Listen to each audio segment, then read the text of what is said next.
going on?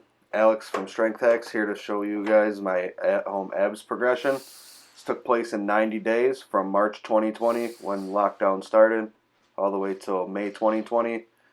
Then after that point I ended up getting a power rack, and I now do all my ab exercises basically either on the floor or with my power rack. This is just a bar I had set up in my garage.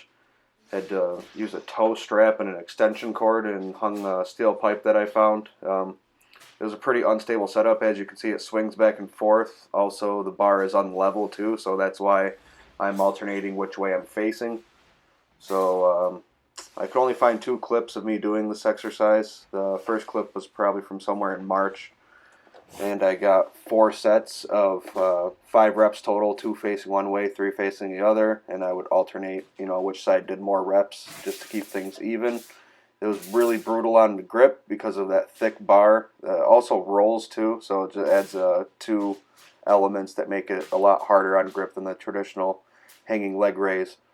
Actually, I call this variation toe to bar because I'm bringing my toes up to the bar. It's a little more advanced, but highly effective, especially for stretching out the lower back. It's great to do after a heavy squat and deadlift day.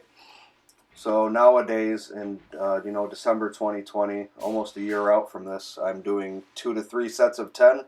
I don't have to do as many sets now that I have other ab exercises to do and more squat and deadlift volume, which also taxes the abs. On the hanging leg raise, I do 3 sets of 16. That's just a different variation where you don't bring the legs up as far. You just bring them up until your abs are contracted. It has a better stimulus to fatigue ratio, but it is not as effective for stretching out the lower spine. So, they both have their benefits.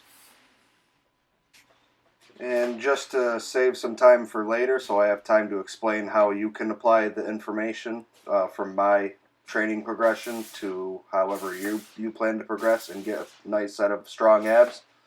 Just going to go over the ab wheel statistics now. I got 4 clips. In the first one I do 2 sets of 14. The second one is 2 sets of 16. The third one is 2 sets of 18. And the fourth one is 2 sets of 22. So, I'm just adding reps slowly over time. I would do the ab wheels at the very end, so, I'm not going all out on the volume with them. They're just basically a nice little finisher. 2 sets is more than enough if you're doing other stuff for your abs as well. I haven't really been doing these lately. This video is a good reminder to really get me back to doing them again on off days. They're a very good all-around core strength builder, I'd say. To a point, they just build the abs in certain places that other movements don't. Especially at the bottom part of the movement when the abs are, into extension. A lot of our movements tend to have peak force at the flexed part of the movement when your abs, are crunched up.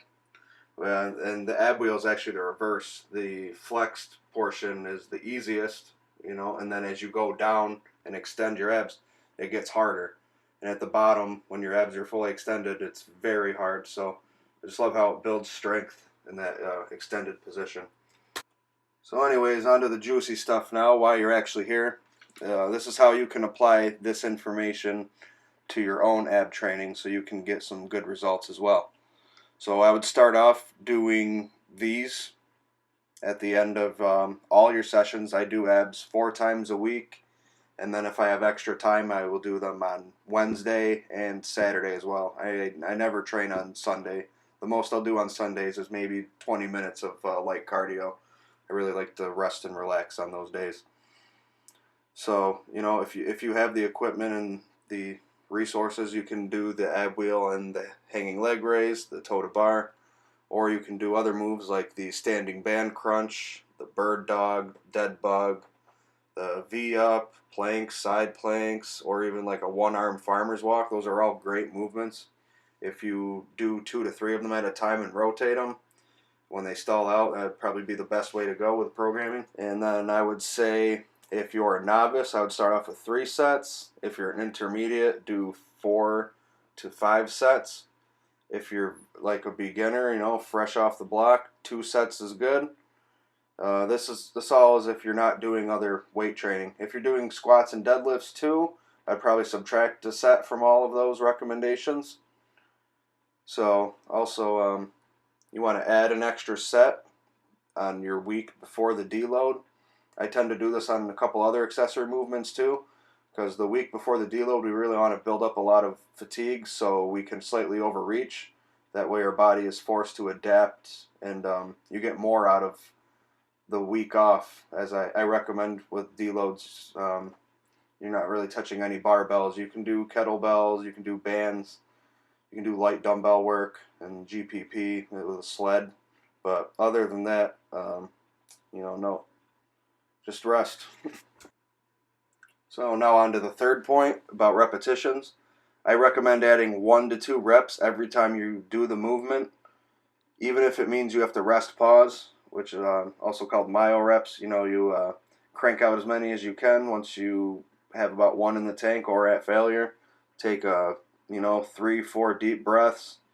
Some recommend 30 seconds. After that period, you're going to go again and get as many as you can until you hit that target amount of reps. And this way, your body knows, hey, I did more than last time. We got to grow. We got to get stronger. We got to adapt. So that's all the information I have to share with you guys today.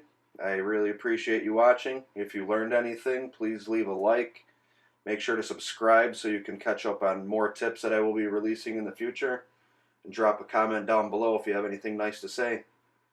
Thank you and take care.